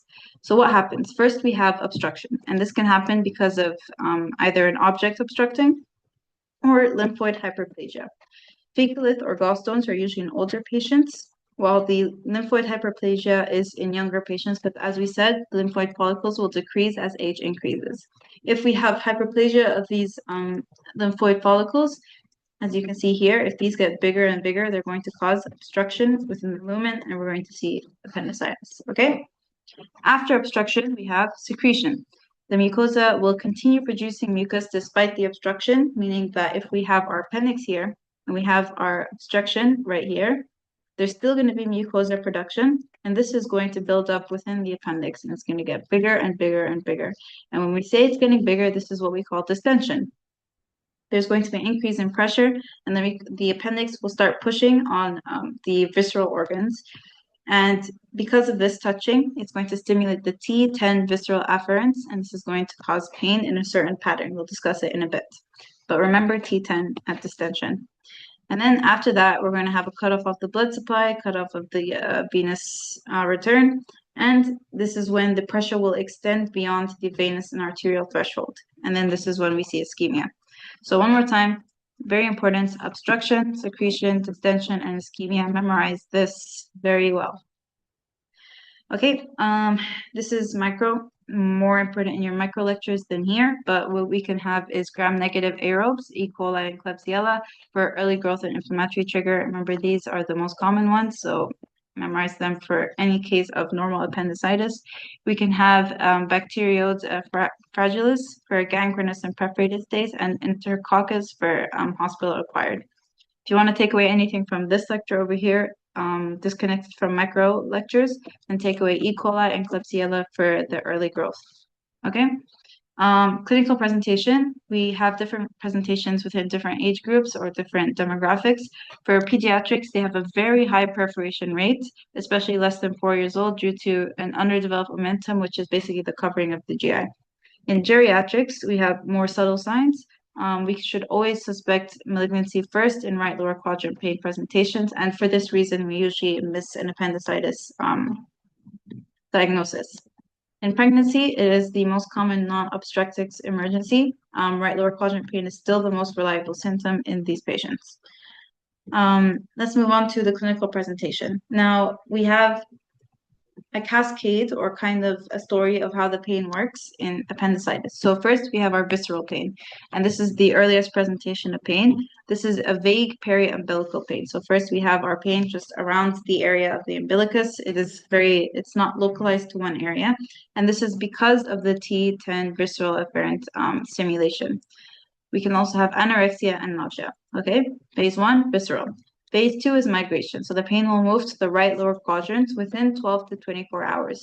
So usually the patient will tell you that it started with a vague abdominal pain and then it localized at the right lower quadrant. And this is because the inflammatory contact with the parietal peritoneum. Then we have somatic pain, which is a very sharp localized pain, and we can have guarding and rebound tenderness, which we'll discuss in a bit. Memorize this cascade of events. You should know how the pain will present. It's very simple. I'm pretty sure you guys already know it from everything else. It's one of the most common presentations. Another thing you should know is McBurney's point. This is basically 1/3 of the distance from the anterior superior iliac spine to the umbilicus.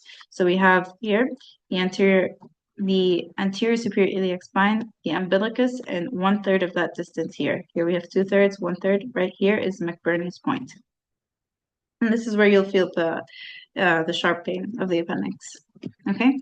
If we go into the special signs, we have Robson sign, where if you palpate the left lower quadrant, you're going to feel pain on the right lower quadrant. We have the Sod sign, where if the right lower quadrant pain happens with passive right hip extension, so you pull the hip up and they feel the right lower quadrant pain. And then finally, we have the obturator sign, where we have internal rotation of the hip will also cause the pain. You'll note these more intimately in pro as well, but for now, just memorize the names and how you can elicit these signs, because that's also very important. We can also have Dumpy sign, less important than the other three, but it's basically right lower quadrant pain on coughing. Okay. Let's move on to our grading scales. We have two. We have Alvarado and the AIR score. Now, the doctor didn't include all of the parameters, which leads me to believe that this isn't as important, but for the sake of completion, we have the Alvarado score, which is a bit older. This is a 10-point score where we have vomiting, right lower quadrant tenderness, rebound tenderness, white blood cells, and this does not include the CRP. So if you see a question and they include CRP, you're thinking of the AIR score. The error score is going to also be point scoring with vomiting and right lower quadrant tenderness. However, the rebound tenderness, white blood cell count, and CRP are graded. They are not just fixed points. For the laboratory values, we have white blood cells in a shift, leukocytosis greater than 10,000, neutrophilia, and CRP is elevated. You should also do a pregnancy test, because we're going to see this in a moment, wherein ectopic pregnancy can present the same way as appendicitis. One more thing is that patient can present with a non-compressible appendix, meaning if you palpate the abdomen or the right lower quadrant, the appendix is going to be very palpable and you can't push it down. Now, if we talk about imaging, we want to first talk about the first line and the gold standard. Always differentiate between these two. The ultrasound is going to show an increased thickening in the outer diameter. So if you look here, this is our normal appendix. We have a very small outer diameter. Meanwhile, in appendicitis, you can see this entire thickness has increased. We have a target sign, which is just like this, a target sign. So we can see this mimicked right over here. And we have increased Doppler flow, which signifies an increased blood flow in the appendix right here. For a CT, we give IV contrast. This is the gold standard to diagnosing appendicitis. What we'll see is the appendiceal diameter is increased greater than 7 millimeters, and we have a wall thickening greater than 2 millimeters, and we'll also have fat stranding. So if you look over here, the appendix shouldn't be that visible, but over here we have an increased thickness, okay? And you can see, as we mentioned before, fat stranding presents as a slightly lighter area. So if we look as compared to this dark area here, we can see some kind of lighter densities around the appendix, okay? Don't worry about this thing over here. We can also do an MRI if we want to visualize the soft tissue more. Here we have, in a pregnant patient, we have the uterus over here and the appendix will be thickened right here. Not as important, focus more on the ultrasound and the CT. As we mentioned before, you want to do a pregnancy test because one of the main presentations that we want to rule out is an ectopic pregnancy. So in these patients, they'll have a positive beta HCG and they may suddenly collapse due to rupture of the ectopic pregnancy. A few more could be pelvic inflammatory disease, ovarian torsion, meaning the ovaries are twisting on themselves, or Mittel-Schmerz syndrome. This is not as important. Focus more on ectopic pregnancy. Another thing I want to mention is that if you're suspecting appendicitis, you always have to rule out two kind of diagnoses that come hand in hand. One of them is the ectopic pregnancy in women, but for elderly patients, you want to rule out diverticulosis or diverticulitis as well, okay? If we look at the management, if we have an uncomplicated case of appendicitis, we want to do a laparoscopic appendectomy. So this will include just inserting the tools right into the stomach. We pump in some air so that the abdomen gets distended, and it's kind of less invasive than doing an open surgery. We remove the appendix, and this is the definitive treatment and gold standard. Memorize this laparoscopic appendectomy. Another option, which isn't as favored, is antibiotics alone. However, this can lead to a high recurrence rate, and it's contraindicated in appendicolith, which is basically fecalith in the appendix. And fecalith are the stool matter within the appendix. Patients can wait 12 to 24 hours for surgery without risk. However, the sooner the better, because there is a case or a risk of a perforated appendix. You give antibiotics before the surgery as prophylaxis, but you stop them immediately afterwards, okay? So over here, if you look here, we can do an incision in the abdomen, and they just basically take the appendix, make a cut, and they remove the appendix, okay?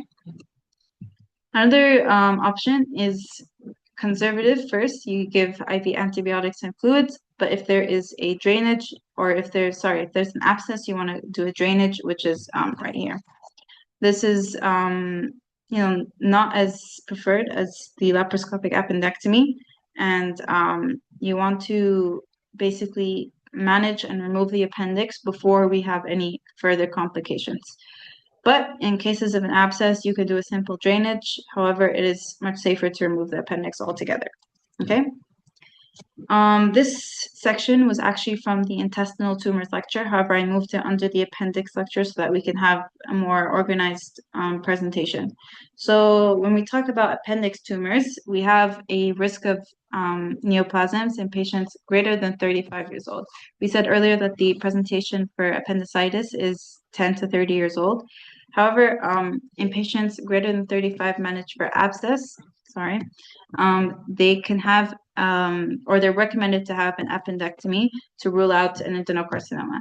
We can have three different types. We have a neuroendocrine tumor, an adenocarcinoma, or a low-grade mucinous neoplasm or mucosal. The neuroendocrine tumor is a carcinoid tumor and is more common than an adenocarcinoma. It is usually small, less than 2 centimeters at the tip, and a simple appendectomy is enough. This frequently involves the distal tip of the appendix. Adenocarcinoma requires a hemicolectomy regardless of the size because it has a high rate of lymphatic spread, and they may cause obstruction and mimic appendicitis. So you always have to check for this thing. For mucosal or mucinous neoplasm, we have a risk of pseudomyxoma peritonei, and I'll show you that in a second.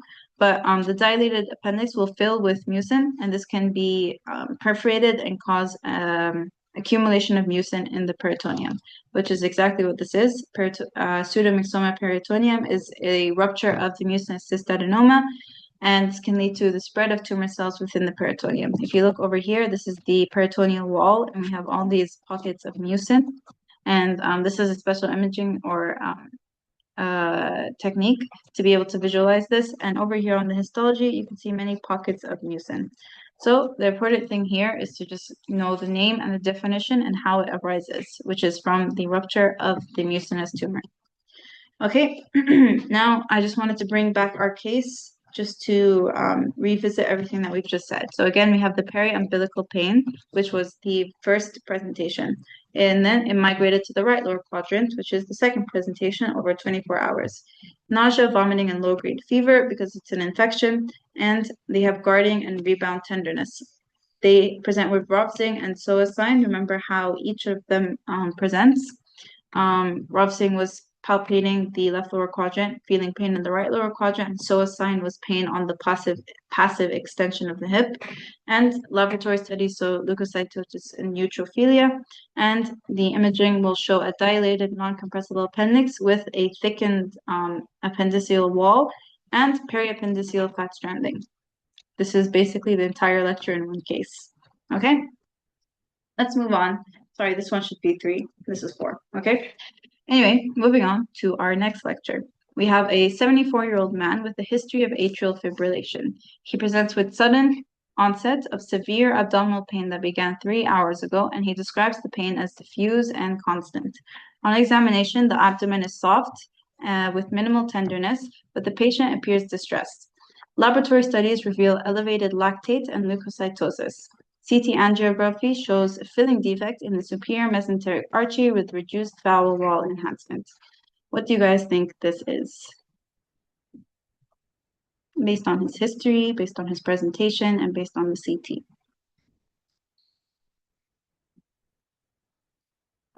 Mesenteric ischemia. Now we're moving on to our 4th lecture. So for mesenteric ischemia, this is basically ischemia of the bowels. And how this happens could be because of an obstruction or because of atherosclerosis. And we'll get into that in a second. Before we start, let's just do a quick overview of the anatomy. We have the superior mesenteric artery and the inferior mesenteric artery. The SMA will supply the midgut, which is from D3 of the duodenum to the splenic flexure. For the sections of the duodenum, if you don't know, this part over here, from the stomach to this part is D1. This descending part is D2.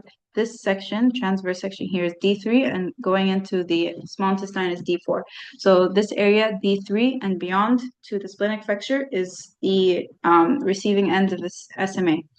It is susceptible to embolism due to the narrow takeoff angle. If you look over here, this is the takeoff angle of the SMA. And the branches include the inferior pancreatico-duodenal, the jejunal, ileal, and colic branches. Okay?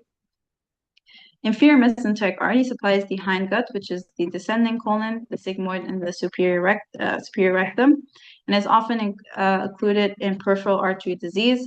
Collateral globe becomes vital, and we're going to discuss that in a second. And the branches include the left colic, sigmoidal, superior rectal branches. Okay, here's the IMA over here, and we can see that it branches off and supplies the majority of the large colon. Okay. When we're talking about the collaterals, we have three different types. We have the celiac artery with the superior mesenteric artery, which is via the superior and inferior pancreatico-duodenal arteries right here. Okay, we have this anastomosis. We have SMA and IMA, which anastomose at the marginal artery of Drummond. This is this artery over here going around the margin of the colon, and the arc of Riolan right here. These are basically the 2 points of anastomosis between SMA and IMA. And then we have the IMA and iliac, which is for the superior rectal artery and the middle and inferior rectal vessels, which is around this area over here. Okay, so just memorize these collateral circulation. It's more anatomy based than any pathology, but they do become important in cases of obstruction or ischemia. Okay. Now, one of the more important topics are the watershed areas. So you can see star here, know the watershed areas. So these regions are the most prone to ischemia because they have limited collateral blood supply. As we saw in the other areas, we had different areas of collateral circulation, but in these areas, it is very limited, and hence it is the first to get affected in hypotension or ischemia. Note two of these points. There is Griffith's point and Sudeck's point. Here we have the Griffith's point and Sudeck's point down here. Griffith's point is at the splenic flexure. This is the junction of the SMA and IMA territories right here. And Sudeck's point is the rectosigmoid junction, which is the transition to the internal iliac supply. Okay, memorize these two watershed areas because they could bring a case and they would ask which areas will be affected first, which would be these 2 points. Now, a lot of text here, don't be scared, but let's just go through it very quickly. We have basically the entire pathophysiology summarized on this one slide, okay? What happens in mesenteric ischemia is that we have first mucosal ischemia, and if this is not managed first, it will move on to mural necrosis. This can lead to weakening of the wall, which can lead to perforation and sepsis. In these cases, if we are stuck at mucosal ischemia stage, we can still save the patient. We'll have to work within 6 hours before it progresses to necrosis. And how does this happen? We can have, first of all, ATP depletion. Sorry, duplication is not right, depletion.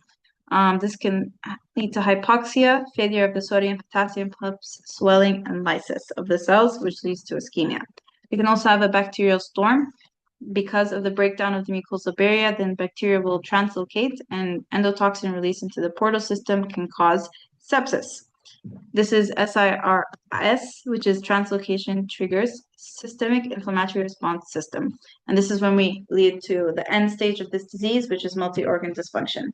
Another thing is that when we have a reduced blood supply, if we try to fix this blood supply and get it restored, we can trigger something called reperfusion injury, wherein the increased flow after a session of obstruction or necrosis will cause the release of reactive oxygen species over here. And because of this, we can also have increased risk of kind of cell death, and this can further ruin the bowels.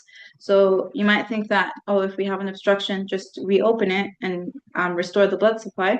This can lead to deadly reperfusion injury and further worsen the patient's condition. Okay? So once again, for the pathophysiology, just remember that if we start with mucosal ischemia, you have a 6-hour window of salvage where you can reverse it before it goes to mural necrosis, perforation, and sepsis. Okay? If we look at the clinical presentation, the one thing that you need to know is that the patient will have pain out of proportion, meaning they will be screaming, they will be yelling, they'll be saying it's the worst pain of their life. However, when you do a physical examination, you're not going to find anything. The patient will have a soft, non-tender abdomen, which is normal. However, they will be saying it's the worst pain of their life. This is because it won't have an external presentation. However, the bowels are dying within the patient and getting necrosed. So they're going to have a very extreme pain.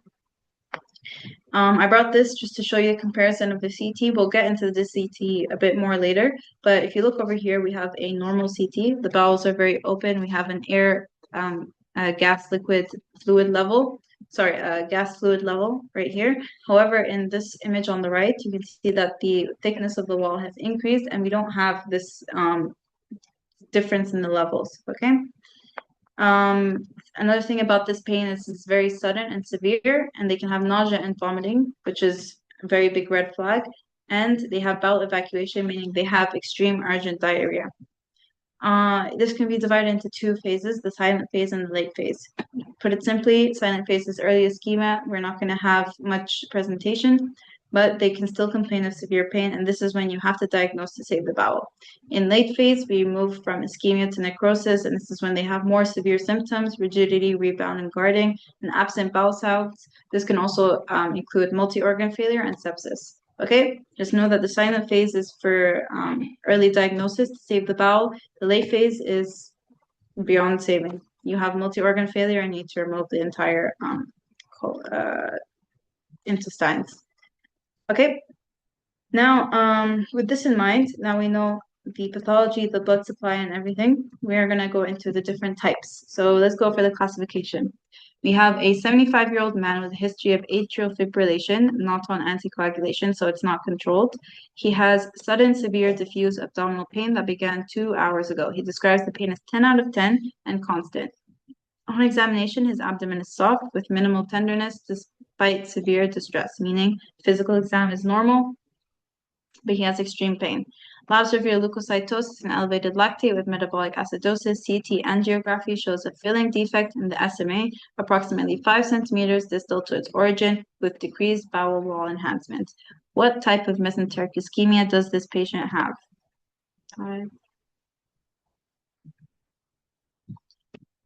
Arterial embolism.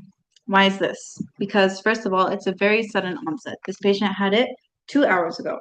Another thing is that it is most frequently due to a dislodged thrombus from the left atrium or left ventricle. This is due to AFib, post-MI, left ventricular aneurysm, or a valvular disease. This patient had AFib, which led to the severe sudden pain, so we're going to think of an embolism dislodging. It typically dislodges 3 to 10 centimeters distal to the SMA origin. This patient had it, I think, yes, 5 centimeters distal to the origin. So with all these 3 classifications or these 3 points, you should be able to classify it as an arterial embolism. Very sudden pain or sudden onset. Pathology is pointing to a dislodged thrombus, such as AFib, post-MI, aneurysms, or and the position of the thrombus, which is distal to the SMA origin. Okay, next one. We have a 68-year-old man with a history of long-standing atherosclerosis, smoking, hypertension, and peripheral artery disease. He presents with worsening abdominal pain over 2 days and reports several months of postprandial abdominal pain and unintentional weight loss. Today, the pain became severe and diffuse, and on examination, the abdomen is mildly tender without peritoneal signs. Labs, leukocytosis, metabolic acidosis, and elevated lactate. CT angiography demonstrates severe atherosclerotic narrowing with thrombosis at the origin of the superior mesenteric artery. What type of mesenteric ischemia does this patient have?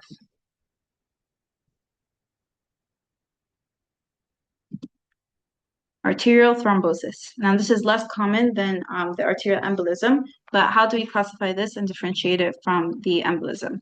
This is acute on chronic, meaning the patient will have had symptoms for a while. As we saw in this patient, he had it for several months, and then suddenly, over the last 2 days, he experienced this pain. He has pre-existing atherosclerotic stenosis, as we see here, atherosclerosis, and he has a history of food fear and weight loss, meaning whenever he eats, he has these symptoms, and hence he starts getting scared of eating. This can occur at the origin of the vessel and involves multiple vessels instead of just the SMA, and difficult revascularization, often requiring bypass grafting rather than a simple embolectomy. So again, just reorganize your points to differentiate the embolism from the thrombosis. Embolism will be just acute, and we're going to have AFib or any type of syndrome that will predispose to an embolus, and it typically lodges distal to the SMA origin. And we can manage it by an embolectomy. For thrombosis, it's acute on chronic, meaning they've had symptoms and suddenly it got worse. They have atherosclerosis rather than these conditions, AFib or aneurysms. They have a food fear, and they have the origin within, they have the occlusion within the origin of the vessel rather than distal. And this requires bypass grafting rather than embolectomy. To the less common ones, please know the embolism and the thrombosis, but we have two less common ones. We have non-occlusive ischemia, which is basically severe splanchnic vasoconstriction due to hypotension or shock. So the patient will have an episode of hypotension, maybe due to massive bleed, and this will lead to splanchnic vasoconstriction, and this will lead to the mesenteric ischemia. So basically, it's just a byproduct of shock or hypotension. This shock or hypotension can occur due to sepsis, heart failure, hemodialysis, or high-dose vasopressors, and you can diagnose this with a CT or angiography showing patent large vessels, but a beaded appearance of branches and bowel wall edema. Not as important, he didn't include this picture, so you can memorize the diagnosis description if you want, but it's probably not going to come as a picture. The last one is the mesenteric venous thrombosis, or MVT. This is where we have a mesenteric venous thrombus. We have a resistance in the venous circulation, bowel wall edema, and diminished arterial blood flow, which leads to ischemia. This can be due to thrombophilia, such as von Willebrand factor disease, malignancies, portal hypotension, and you treat this with anticoagulation or surgery. Again, not as important as the other ones, but just for the sake of completion, just memorize that this is due to a mesenteric venous thrombus, which eventually leads to ischemia. Okay? How do we diagnose these? We can do an X-ray first of all. And if we see evidence of air within the peritoneum, then this is immediately a red flag for emergency laparotomy. What we'll see in the X-ray is the ileus with distended loops of bowel. We can see here, this is extremely distended, and we shouldn't see it this clearly. We can see pneumatosis intestinalis, which is air in the bowel wall. We can see this more in a CT, but we can also keep an eye out for an X-ray. We have portal venous gas, which is a late sign of extensive bowel death. Okay. If you have no evidence of any of these, despite a very obvious clinical presentation, then you need to move on to a CT angiography. This is the gold standard for diagnosing acute mesenteric ischemia. Gold standard, star, memorize this. You can see over here that there's a filling defect in this artery over here, and you can see these small densities which are blocking the blood flow. This can be done parallel with history labs and fluid resuscitation so that you don't waste time in saving the bowels, okay? Next, let's move on to MDCTA, which is multi-detector CT angiography, not as important as the previous one, which is this one, memorize this, but for this, it is also just a CT angiography. It is sensitive and specific. No oral contrast is required, and it's biphasic, meaning it gets the arterial phase and the venous phase, and you'll see a filling defect in the SMA. Did he show a picture of this? No, he just used the same photo as last time, which is basically this. We can see thickening in the intestinal walls, and we don't see that air fluid level, okay? Because of this, I'm led to believe that this is less high yield. So focus on CTA, X-ray, and know the classification for the embolism and the thrombosis. Okay, these are the most important. Okay, labs don't have a huge part in diagnosing mesenteric ischemia because they're not very specific. they are sensitive, they will increase but in this disease, but they'll also increase in a lot of other diseases. Hence, they're not as important. However, for the sake of completion, we have L-lactate, again, non-specific, and it's normal in the window of salvage, meaning in the early stages, it will not increase. However, it is increased greatly in bowel death. So memorize lactate, bowel death. We also have D-dimer. It is very important to basically rule out arterial AMI. So if we see this, we're not thinking of mesenteric ischemia, we're more likely thinking of an AMI. Leukocytes, we have elevated in 90% of cases, but again, it's non-specific. This can be increased in like all the previous diseases we saw before.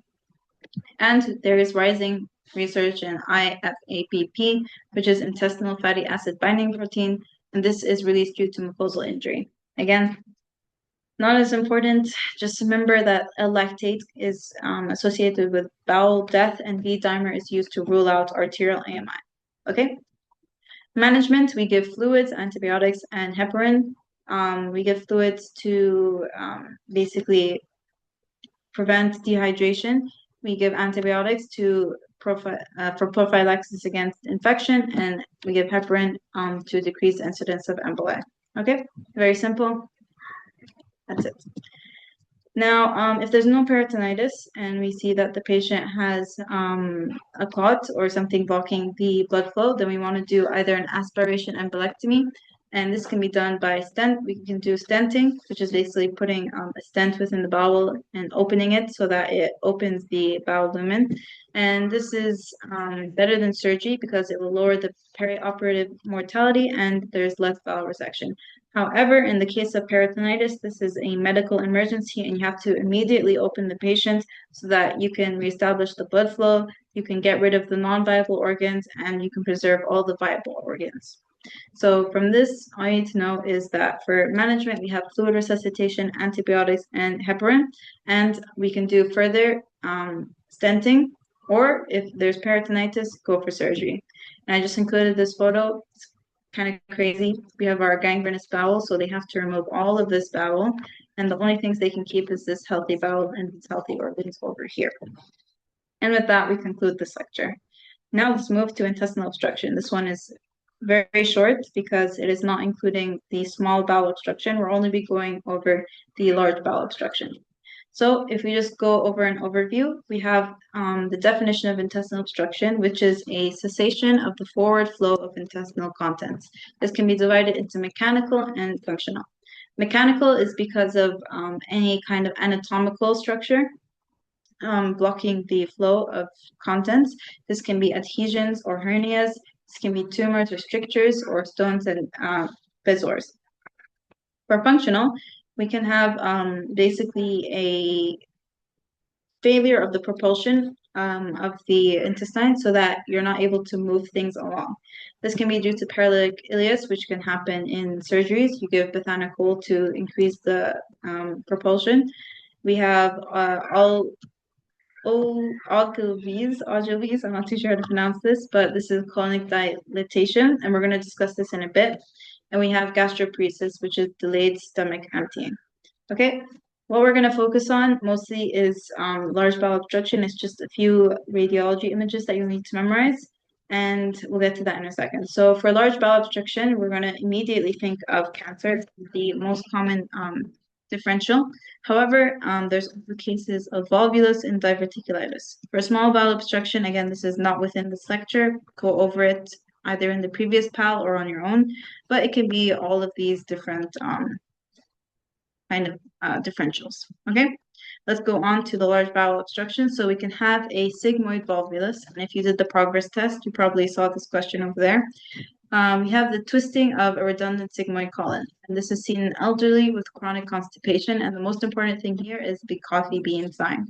You can see kind of shaped like a coffee bean.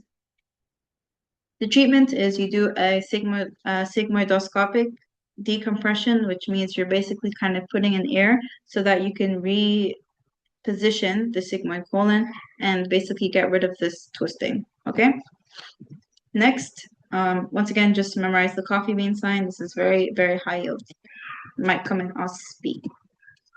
Next, we have the cecal volvulus. This is twisting of the cecum rather than the sigmoid.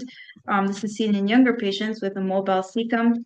And on X-ray, we see something called the bird beak sign, or you can see a kidney-shaped loop in the left upper quadrant. Here we have the bird beak sign right here. You can see this narrowing over here kind of resembles a bird's beak. And the treatment here is surgery. You can't do a decompression. You have to do a right hemicolectomy. Next one is the one I can't pronounce, is a pseudo-obstruction, which is a massive dilatation without mechanical block. So there's going to be a dilatation in the colon. However, there's not going to be anything after this dilatation, which is causing it to happen. This is common after orthopedic or spinal surgery, and you could treat this either supportive or you can give neostigmine to stimulate the motor activity and cause contraction so that it's not always dilated. So for these, memorize these X-ray images. Very high yield could come in OSPE, and you might need to describe what is exactly happening in these. So in sigmoid, we have twisting of the sigmoid colon, cecum, twisting of the cecum, and pseudo-obstruction. There's no obstruction, but there's dilatation. Okay? That brings us to the last lecture of this presentation, the immuno portion. This lecture is very extremely dense from the doctor's presentation, so I did my best to summarize it in the simplest way possible because he does tend to bring very simple questions. However, his slides are built like a research paper. So let's get into mucosal immunity. First, we're going to go into the secondary lymphoid organs. We said earlier that appendix is one of them, which we have. The other ones are the Peyer's patches, which can be found along the intestines. We have the mesenteric lymph nodes, and we have Waldeyr's rings, which are in the tonsils and adenoids. So again, you can just look in these areas. We have the Waldeyr's ring, we have the appendix over here, we have mesenteric lymph nodes, and we have Peyer's patches along the colon. So memorize all four of these secondary lymphoid tissues.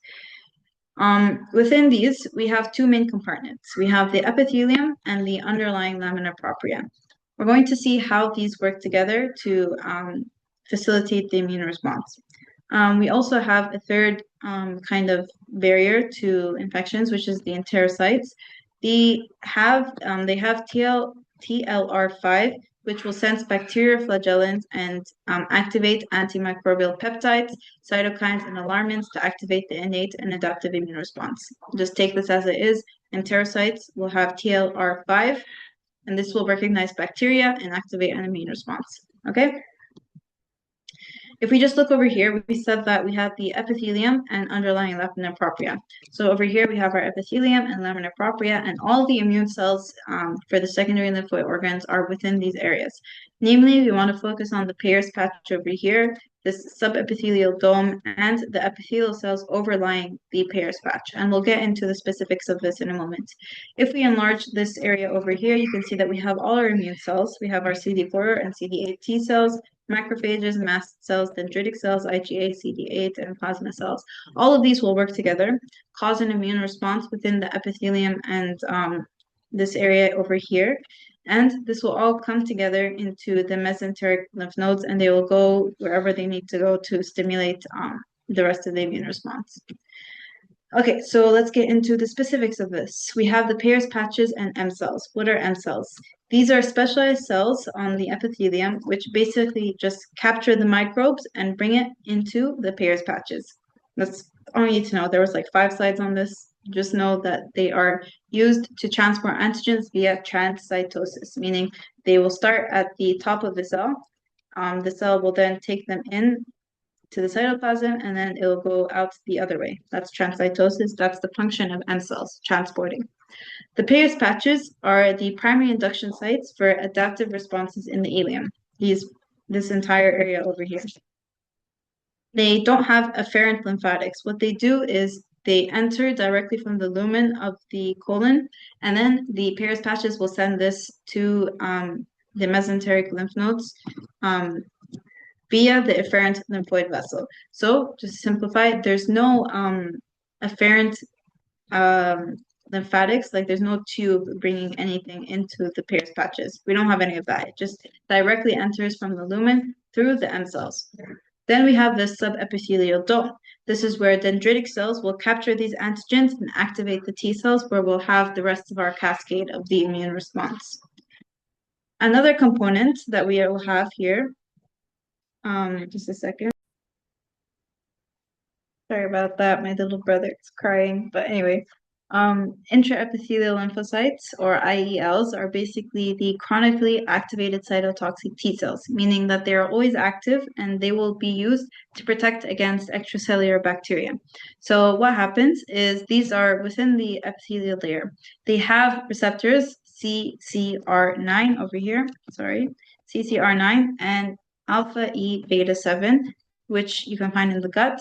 And once the bacteria binds to these receptors, the ILC3 cells, or the IELs, will produce IL-22. Remember this part from the slide. Just whenever you see the word IELs or ILC, you want to think of the IL-22 cytokines. And this will stimulate enterocytes to produce antimicrobial peptides, and it will protect against extracellular bacteria and promote tissue repair. So that's what you need to know from these ones.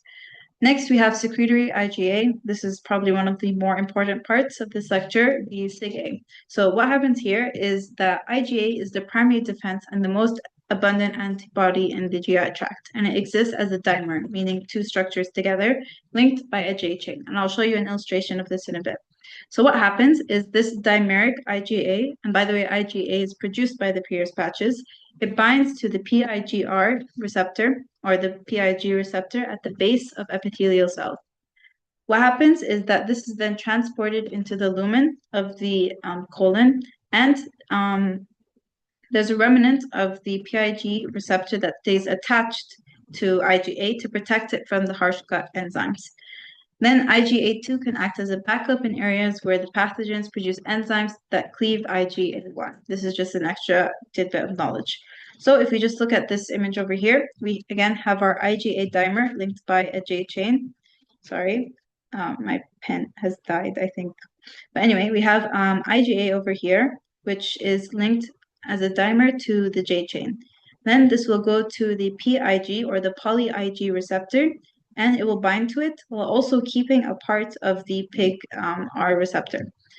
Then it will go along the epithelial cell up to the lumen of the colon, and in the lumen it will act as an immune cell and it will fight against the bacteria. What can this do? It has a lot of different functions. It can export toxins to be taken inside and fought against. It can neutralize antigens. It will be neutralizing pathogens and toxins as well. It can bind pathogens and take them to the lymphoid tissue, and it can pick up antigens and endosomes and also take that to the lymphoid tissue. So basically, you can think of IgA as the main defense in the GI system, and it's one of the most important to consider when we're talking about infections of the GI. Now we have something called lymphocyte homing. Again, this was a huge slide of text, and I tried to summarize it as best as I can. So again, we have our Peyer's patches, which is one of our most important kind of defenses in the immune system. We also have, they have precursor cells from the bone marrow, and then the dendritic cells will present the antigens and induce differentiation into Th2 cells. Next, we have something called imprinting. The dendritic cells in Peyer patches will produce retinoic acid. This retinoic acid will stimulate gut homing receptors, alpha-4 beta-7 and CCR9.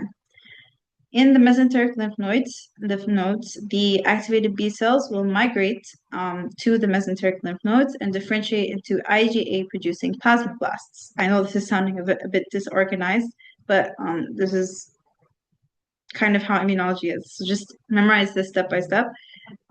In the blood, the plasmablasts over here will leave the lymph nodes and enter the bloodstream. And then in the lamina propria, cells will re-enter the gut through recognition by the alpha-4 beta-7 receptors, which we mentioned earlier.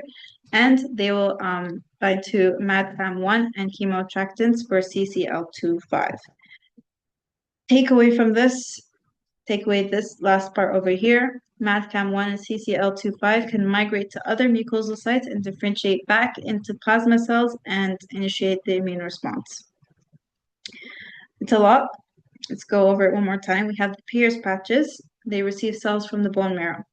These dendritic cells will present an antigen to the Pierce patches, and they will be differentiating T cells into T helper 2 cells. These dendritic cells in the Pierce patches will also produce retinoic acid, which stimulates alpha 4 beta 7, which we'll use later to basically kind of upregulate MADCAM1 and chemoattractants for CCL25. These two will further cause differentiation back into plasma cells to allow for the immune response to occur. I hope that makes sense. We have something called oral tolerance and homeostasis. This is basically the default state of the mucosal system to prevent kind of harsh foods from triggering an immune response. We have a low-dose antigen, which favors active suppression via T regulatory cells and Th2 and inhibitory cytokines. Then we also have a high-dose antigen, which leads to anergy, basically stopping the function of these cells or clonal deletion. What this means basically is that there are two different types of antigens we have, which will keep the mucosal immune response at a low so that it's not triggered by anything we eat. In some cases, such as IBS, these will be decreased. However, the pathology of IBS is not entirely understood, but it is thought to have some of this taking part of it. Finally, we have FOXP3. This is important because when we have a loss of FOXP3, we have IBD and allergies. So if you see a question in the exam regarding IBD and they're asking which immune response is mutated, you're going to think of FOXP3 because this is important for the T regulatory function. Basically, bacteria will come in, however, it will not trigger an immune response due to the function of FOXP3. In case of mutation or in case of FOXP3 not working, we have the invasive microorganisms. They're going to come in and they're going to trigger an immune response. In normal cases, we have adequate response to the invasive microorganisms, meaning that this gene is not taking part, and this is normal. However, in cases of basically the normal food we eat or the normal bacteria in our gut, usually the FOXP3 gene or the cell is going to stop an immune response from happening. But if this is mutated, then any bacteria in our GI tract and anything we eat is going to trigger an immune response, and this is where IBD comes in. I hope that makes sense. It's a little bit confusing. Just know that for the pathology of IBD, we can point at FOXP3 because lack of this will cause inflammation due to normal food or normal gut microbes. And with that, I wrap up this session. That is the end of these lectures. I hope that this helped anyone, and I hope it was a bit beneficial. And I wish you all the best of luck for your exam. Again, Ramadan Mubarak. I hope you guys have a great month, and you are very lucky to have the break without any blocks. So just push through for this exam. Assalamu alaikum.